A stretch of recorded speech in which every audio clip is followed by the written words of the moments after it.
Callahan's restaurant in Elkhart has seen plenty of changes in its 41 years in business, and Randy Doolittle has been there for 25. I'm more of a server. I serve the customers. I talk to everybody that comes in here. One of the biggest changes she's noticed in her career, an estimated 80% of Callahan's customers nowadays pay with cards instead of cash, and that's resulted in the business paying more of what's called interchange fees or swipe fees, a fee between banks charged to the merchant for processing credit and debit card transactions. For a small business like this, it's a lot. It adds up to thousands of dollars. In Callahan's case, an average of $7,000 per month. The restaurant had been absorbing that cost until last October, when it implemented a charge on credit card transactions paid by the customer. Without the help of the 3%, we could close fast. Small business owners have been vocal for years about how much swipe fees are affecting their bottom line, garnering the attention of federal lawmakers. In 2010, a last-minute amendment to legislation has since required the Federal Reserve to limit fees charged to retailers for debit card processing.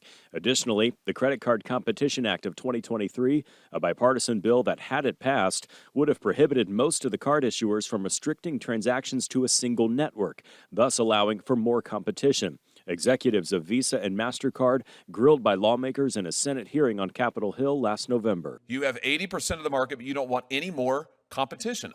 I'm having a hard time finding that position defensible, let alone sympathetic. The retailers and merchants across America have had it. They are fighting for survival in an inflation economy, and it ain't getting a break from you at all. The U.S. Department of Justice also filing a civil antitrust lawsuit last September, accusing Visa of monopolization and allegedly paying would-be competitors to not enter the card market. Both Visa and MasterCard also settled a class action lawsuit for more than $5 billion last year that claimed they charged merchants excessive swipe fees over a 15-year period. We will now move to the introduction of bills on the file list. File list number 7, the clerk will read. Senate Bill 412, authored by Democratic Senator Rodney Pohl of Northwest Indiana, had a first reading January 13th, but never made it out of committee. The bill called for certain taxes and gratuities to be excluded from the amount upon which any interchange fee is charged. Other states and municipalities have similar measures in the works.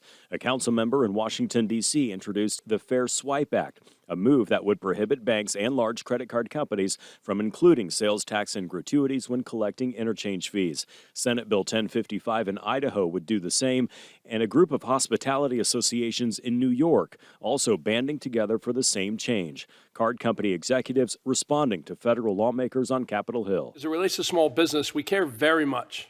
And the pandemic was difficult on small business more than anyone.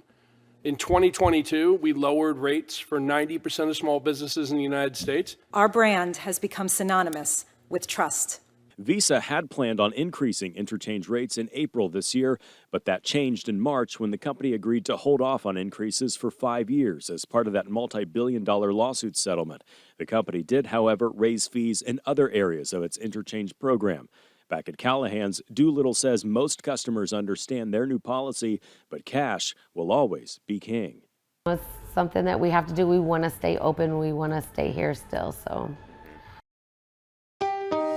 Thanks for watching. Here's another story you may like, and subscribe to the WSBT 22 YouTube channel.